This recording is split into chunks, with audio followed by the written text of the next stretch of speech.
Salut à tous, j'espère que vous allez bien. Bon, aujourd'hui, j'ai pas mal de choses à vous partager, notamment deux graphiques très intéressants avec un qui nous montre potentiellement le prochain ATH de ce cycle haussier et un autre qui se focalise un petit peu plus sur les altcoins. Alors dans cette vidéo aujourd'hui, on parlera des altcoins parce que justement, je vous en présenterai quelques-uns que je surveille en ce moment, mais ça, on le fera en fin de vidéo puisque avant ça, on va aller analyser le Bitcoin, on va aller voir ce qui se passe sur le dollar, sur le S&P 500 et sur le Nasdaq. Aujourd'hui, on a eu une nouvelle très importante, notamment par rapport aux indices des prix à la consommation aux États-Unis. Alors vous voyez, les chiffres sont sortis aujourd'hui, donc le 14 août 2024 à 14h30.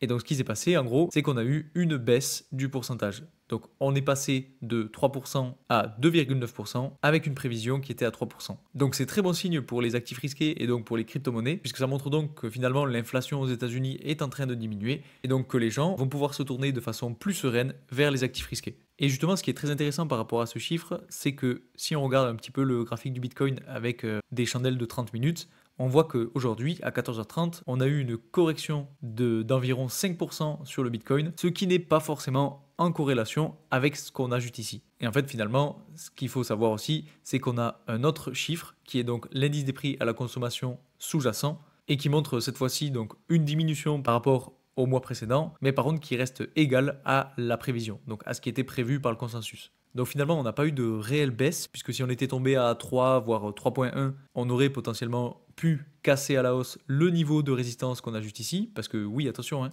on a eu de la correction, mais c'est aussi parce qu'on était sur ce niveau de résistance. Donc malheureusement, ça a échoué, mais encore une fois, on est sur un graphique avec des chandelles de 30 minutes, donc si on se met en journalier et qu'on dézoome un petit peu les choses, on voit que pour l'instant, il n'y a rien d'alarmant. Personnellement, je trouve que c'est très bon signe. En tout cas, depuis quelques mois, on a une diminution de l'indice des prix à la consommation. Et en parallèle de ça, on a aussi une diminution du dollar. Tant qu'à y être, on va aller faire l'analyse rapidement. Ce qui s'est passé en gros, c'est que bon, on avait une évolution sur une tendance haussière au-dessus de cette ligne-là. On l'a cassé à la baisse. On est revenu chercher le niveau de support qu'on avait juste ici. Et on a là aussi cassé à la baisse le niveau de support au bout de plusieurs tentatives. Et finalement, vous voyez que même aujourd'hui, on a encore un dollar qui continue de petit à petit dégringoler. Donc c'est très intéressant pour les actifs risqués, donc pour les crypto-monnaies, puisque généralement quand on a un dollar qui corrige, on a des crypto-monnaies qui évoluent à la hausse. Donc finalement, je pense que la petite correction qu'on a eue aujourd'hui est notamment due au fait qu'on soit venu chercher le niveau de résistance, puisque finalement c'est un niveau de résistance qui est très important, qui avait été niveau de support à plusieurs reprises lorsqu'on était dans ce range latéral. Et en plus de ça, on est sur le milieu du canal baissier, puisque vous voyez, on a cette petite ligne pointillée en bleu qui montre le centre. Et si on zoome un petit peu plus, on a même un croisement. Alors, c'est pas vraiment significatif, mais on a quasiment un croisement entre le milieu de canal baissier et la résistance autour de 62 000 dollars. Donc selon moi, si on a un dollar qui continue de corriger, ça va bien évidemment profiter aux crypto-monnaies. Et donc avec toutes ces bonnes nouvelles, on pourrait potentiellement petit à petit revenir chercher la résistance, la casser à la hausse, se reposer dessus et repartir pour aller chercher au moins dans un premier temps le haut de canal baissier. Et si on arrive à le casser à la hausse, ben on se reposera dessus là aussi et on ira chercher la résistance du haut de canal latéral. Après, bien entendu, si on martèle un petit peu trop ce niveau de résistance et qu'on n'arrive pas à le casser à la hausse, et bien là, pour le coup, on pourrait repartir sur une phase baissière, retourner chercher le niveau de support du bas de canal baissier, et donc à partir de là, il faudra se poser d'autres questions, parce que c'est aussi possible qu'on ait ce genre de scénario pour justement retourner chercher le niveau des 52 000 dollars à nouveau, et pour avoir donc un très gros niveau de support sur le croisement entre la tendance baissière et le niveau des 52 000 dollars. En tout cas, on est toujours sur ce très très propre canal baissier, donc c'est à suivre, mais bon, on a un RSI qui est en train de repartir dans des zones plus neutres, qui est quasiment au centre, et qui se dirige tout droit vers des niveaux de surachat. Donc pour l'instant, on a quand même des signes qui sont pas trop mauvais, en tout cas sur le court terme, et sur le long terme aussi. Puisque sur le long terme, je voulais vous montrer par exemple ce graphique-là que j'ai trouvé sur Twitter et qui a été fait par The Scalping Pro. Et donc sur ce graphique-là, on identifie donc les derniers halvings, donc qui sont matérialisés par des pointillés verticaux. Et ce qu'on peut voir, c'est que 500 jours avant le halving, on a un signal d'achat et 500 jours après, un signal de vente. Donc il a fait ça sur les 3 derniers cycles. Et vous voyez que donc sur le cycle de 2016-2017, on a un signal d'achat très très propre puisque c'est sur le point bas du bear market. 500 jours après, on a notre halving. Et 500 jours plus tard, on a le signal de vente qui s'allume avec donc quasiment un plus haut historique. On a la même chose sur le cycle d'après, donc 2019, 2020, 2021. On a un bear market, un signal d'achat 500 jours avant le halving, on a notre halving et 500 jours après, un signal de vente, un petit peu là aussi avant la TH. Donc c'est vraiment très propre et à chaque fois ça se trompe vraiment pas puisque j'ai pas calculé le pourcentage d'évolution, mais là il est vraiment stratosphérique. Entre le signal d'achat et le signal de vente, vous comprenez bien qu'on a quelques milliers de dollars. Et donc pour le cycle actuel, donc le cycle qui nous intéresse tout particulièrement, on a donc eu un signal d'achat 500 jours avant le halving autour de début d'année 2023. Et donc pour le coup, 500 jours après le halving, lui, il a mis une target autour de 155 000 dollars. Mais personnellement, je serais un petit peu plus optimiste. Et donc pour vous montrer où serait ma target, on va aller sur des chandelles hebdomadaires et on va essayer de voir où se situerait donc 500 jours après le halving. Donc on a eu un halving autour de avril 2024 et donc 500 jours après, ça nous mènerait aux alentours du 1er septembre 2025. Donc finalement, on pourrait s'attendre à avoir un sommet de marché autour de septembre 2025.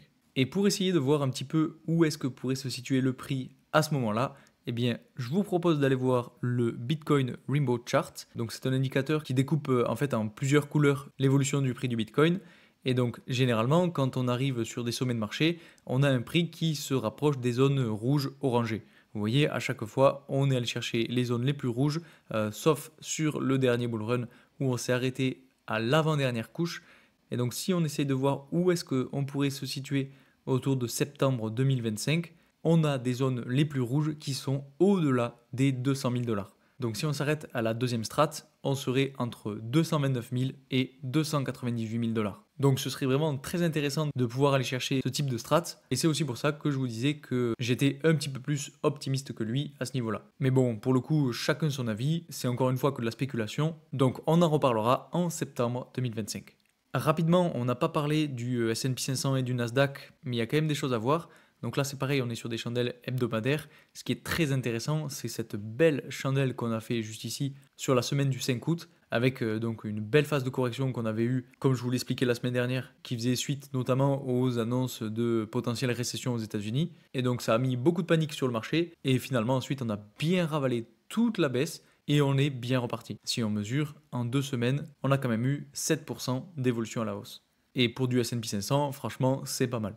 Et pour le Nasdaq, en fait, on a quasiment la même chose puisque on a eu notre phase de correction et on a eu notre belle chandelle sur la semaine du 5 août avec une belle poussée à la hausse qui a permis de bien rattraper le coup. Maintenant qu'on a vu tout ça, on va aller voir les quelques altcoins et qui peuvent être très intéressants surtout pour venir recharger. Donc j'en ai sélectionné quelques-uns, on va peut-être pas tous les voir parce que ça peut être assez long, mais je vais vous montrer les plus importants. Donc le premier c'est le QNT. Alors pourquoi je vous en parle? Parce qu'en fait tout simplement on a un RSI qui est très bas, en tout cas sur des chandelles hebdomadaires. On vient de casser tous les niveaux de support. Et maintenant, on est quasiment au plus bas historique. Donc finalement, ça peut vraiment être un kit ou double, puisque soit on continue de corriger, et là, bon, faudra se poser d'autres questions. Mais par contre, si on arrive à avoir du rebond à ce niveau-là, alors on peut être sur une très très belle porte d'entrée, avec un prix autour de 63 dollars. Et moi, ma target, personnellement, c'est les 152 dollars. Donc si, depuis ce point-là, on arrive à aller jusqu'ici, on aura fait 138% d'évolution. Ensuite, bon, bien entendu, je surveille très fort les crypto-monnaies liées aux intelligences artificielles, donc Render, Ocean, Protocol, Tao, ce genre de choses. Il y a vraiment de très belles opportunités selon moi, parce que bon, on l'a vu avec les corrections qu'ont subies toutes les entreprises de ce domaine, et notamment Nvidia. On a donc des crypto-monnaies liées à l'intelligence artificielle qui ont elles aussi corrigé, et donc qui nous offrent de très belles opportunités. Ici, actuellement, donc sur Ocean Protocol, on est vraiment pas loin d'être sur un très gros niveau de support. Et donc, on pourrait potentiellement avoir du rebond derrière. Et personnellement, ma première target sur cette crypto-monnaie, c'est les 0,56 dollars avec un potentiel 53%. Donc, c'est ma première target. Bien entendu, on peut encore aller très haut. Personnellement, je pense que cette crypto-monnaie-là va casser son plus haut historique lors du bull run. Et le plus haut historique, il est autour de 1,68 dollars. Et déjà, si on arrive à ce niveau-là, on aura fait une évolution à la hausse de plus de 340%. Je pense que les crypto-monnaies liées à l'intelligence artificielle sont de très très gros projets et que ce domaine-là risque de surperformer tous les autres lors du bull run. On a aussi la crypto-monnaie Lit and Try, donc c'est une crypto-monnaie sur laquelle je recharge assez fréquemment. Et là, je suis venu recharger aussi parce que, voilà, on est venu chercher le niveau de support autour de 0,5 dollars et potentiellement qu'on pourrait rebondir. Et pour le coup, là aussi, ma prochaine target, c'est les 1 dollar. avec potentiellement 60% de hausse. Et ensuite, les 1,26 $ avec 113% de hausse. Il y a ILV aussi qui, je trouve, a une belle configuration puisque là aussi, on est venu chercher un niveau de support très important qui a fait rebondir le prix à plusieurs reprises. Vous voyez, ici, on est venu marteler plusieurs fois, ici aussi, et là, on pourrait potentiellement revenir dans une phase où on viendrait marteler petit à petit ce niveau de support pour repartir à la hausse et aller chercher les 100 $.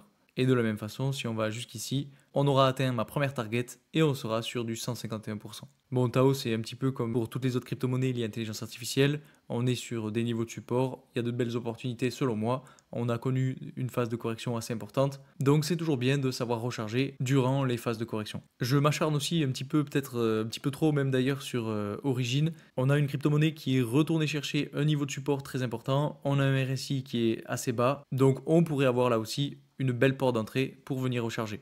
Ah oui, et justement, pour ceux qui se demandent où acheter ces crypto-monnaies-là, moi personnellement, ce que je fais, c'est que j'utilise la plateforme BitGet. J'achète quasiment toutes mes crypto-monnaies là-dessus. Ils proposent énormément de choix. C'est une plateforme qui est très intéressante, puisque en plus de ça, ils proposent des événements quasiment toutes les semaines. Je vous en ai parlé la semaine dernière, et notamment, je vous ai parlé du launch pool avec la crypto-monnaie L3, qui d'ailleurs est terminée. Donc pour ceux qui se sont mis dans les pools, bravo à vous. J'espère que vous avez pu prendre votre petit pourcentage.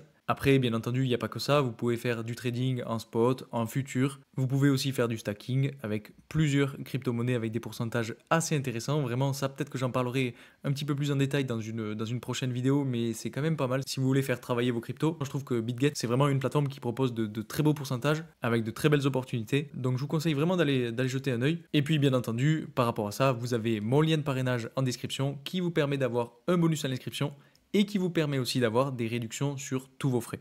Donc c'est toujours ça de gagner et je vous assure vraiment que quand le bull run va commencer, il va y avoir des transactions de tous les sens, les frais de transaction risquent d'exploser et donc d'avoir ce petit bonus, je vous assure que ça fait la différence. Ah oui, et puis autre chose qui est très intéressant là aussi, c'est que BitGet propose donc, comme je vous le disais, souvent des événements et en ce moment on a un événement qui est lié donc à la Beach Party. Donc vous verrez quand vous connecterez, vous aurez donc l'onglet juste ici et ce qu'il vous propose c'est de gagner des boîtes mystères 100% gagnantes. Donc l'événement se termine dans 2 semaines. Donc vous avez encore un petit peu de temps et pour pouvoir y participer, donc bon là vous avez les différentes boîtes mystères restantes, donc vous voyez qu'il en reste quand même pas mal. Et pour y avoir accès, donc vous vous inscrivez et vous avez juste à faire les tâches. Donc pour le coup, ces tâches sont assez simples. Il faut par exemple que vous fassiez un dépôt net de 100 USDT et de le maintenir pendant au moins un jour. Vous pouvez aussi faire un dépôt net de 1000 USDT. Avec les belles opportunités qu'on a en ce moment sur les altcoins, ça peut là aussi être très intéressant. Il y a aussi des tâches liées au copy trading, au volume de trading spot, volume de trading futur. Honnêtement, ça va très très vite. Ici, en spot, on est sur du 100 $, en futur sur du 300 $, etc. Je vous laisse aller voir, mais franchement, il y a beaucoup de possibilités pour gagner des boîtes mystères et gagner des récompenses. Et donc ce type d'événement, BitGet en propose très très souvent, donc je trouve que c'est très intéressant et ça les fait un petit peu sortir du lot. Donc encore une fois, si ça vous intéresse, vous avez mon lien de parrainage en description avec un petit bonus. Si on continue donc sur nos altcoins, il y a aussi le Pendle que je surveille de très près. On est venu chercher un niveau de support juste ici. On a déjà commencé à rebondir dessus. Et donc ça ne m'étonnerait pas qu'on vienne petit à petit ravaler toute la baisse pour au moins retourner chercher les 4 $. Et donc si on va jusqu'ici, depuis ce point-là, on aura déjà fait presque 40%. Donc c'est quand même pas mal, mais bon, personnellement, je pense que Pendle va pas du tout s'arrêter là. C'est une crypto-monnaie qui est très appréciée, avec un très beau projet et une communauté très importante. Donc là, c'est pareil, ça m'étonnerait vraiment pas qu'on le voit petit à petit aller chercher son ATH et encore plus haut. Je surveille aussi la crypto-monnaie BLZ. Là, on a eu une très grosse phase de correction avec quasiment 75% de correction. Et on est venu chercher un très beau niveau qui était en fait le niveau de résistance de la phase d'accumulation qu'on avait connu à ce moment-là. Donc on en était sorti, on était venu retester et on avait explosé. Et là, on est revenu la tester, donc ça peut être un très beau point d'entrée pour rebondir. Et donc personnellement, ma prochaine target se trouve autour de 0,29 $. Et si on monte jusqu'ici, on aura évolué d'un peu plus de 100%. Et enfin, donc la dernière crypto-monnaie dont je voulais vous parler aujourd'hui, c'est le SEI. Parce que de la même façon, on a eu là aussi une très belle correction. On est retourné chercher un joli niveau de support. On a bataillé dessus à plusieurs reprises et on a déjà su rebondir un petit peu dessus. Donc personnellement, je trouve que c'est un très bon point d'entrée là aussi. Et mes targets sont donc autour de 0,44 $ avec 61% et autour de 0,77 $ avec 181%. Alors bon, je vous ai pas tout présenté, j'en ai d'autres aussi, mais on va s'arrêter là pour aujourd'hui. En tout cas, en termes d'analyse d'altcoin, par contre, ce que je vous ai pas présenté, c'est ce graphique-là. Je vous en ai parlé en début de vidéo, mais c'est aussi un graphique que j'ai trouvé sur Twitter, qui a été fait par Mickey Bull Crypto, et que je trouve très très intéressant, puisque là aussi, pour le coup, on a donc une comparaison avec ce qui s'est passé lors du dernier cycle. Donc vous voyez, on commence en 2018 avec la phase de correction, donc le bear market, une reprise haussière, une latéralisation, une cassure très forte à la baisse et un bull run qui s'enclenche avec une phase haussière parabolique. Et donc on a un petit peu le même type de scénario sur ce cycle, c'est-à-dire qu'on a une phase de correction, une reprise haussière et une correction très forte. Donc on pourrait potentiellement être sur le point justement de réenclencher le bull run et de partir sur une phase parabolique comme celle qu'on a connue lors du dernier bull run. Et justement, donc ce graphique, il est à voir aussi avec cet indicateur, puisque bon, on voit que dans les phases haussières, on est dans le vert, et dans les phases de correction, on est dans le rouge. Et actuellement, on pourrait avoir le même type de correction que celle qu'on a eue justement en 2020. Alors pour info, ouais, cette correction elle était due au crash du Covid, et la correction qu'on a connue ici était due à la cascade de liquidation qu'il y a eu à cause de la rumeur de récession aux États-Unis. Donc on a là aussi un espèce de Black Swan, un petit peu comme ce qu'on a eu lors de l'annonce du Covid. Donc j'ai trouvé ce graphique très intéressant et c'est aussi pour ça que je vous ai parlé des altcoins que je surveille en ce moment. Parce que si on repart sur une phase parabolique sur les altcoins, alors ça peut être très très violent. Alors encore une fois, attention parce que là on est sur un graphique avec des chandelles de 2 semaines. Ça veut dire qu'on est sur du long terme, voire très long terme. Donc ne vous attendez pas à ce que ça explose complètement demain. Il va falloir être patient. De toute façon, on a un objectif pour septembre 2025. Donc on a encore un petit peu de temps pour se préparer. Mais bon, c'est maintenant qu'il faut savoir réinvestir sur les altcoins de qualité et savoir prendre position. En tout cas, personnellement, c'est ce que je fais. Maintenant, c'est pas un conseil en investissement. Vous faites bien comme vous voulez. Donc voilà, c'est un petit peu tout ce que je voulais vous présenter aujourd'hui. J'espère que j'ai rien oublié. J'espère que j'ai été assez clair. Encore une fois, si vous voulez participer à l'événement sur BitGet, n'oubliez pas que vous avez mon lien de parrainage en description. Et puis, si vous avez la moindre question, mettez-la moi en commentaire. Je répondrai à tout le monde. Je vous remercie encore pour tout votre soutien. Et moi, je vous dis à très vite pour une nouvelle vidéo. Salut!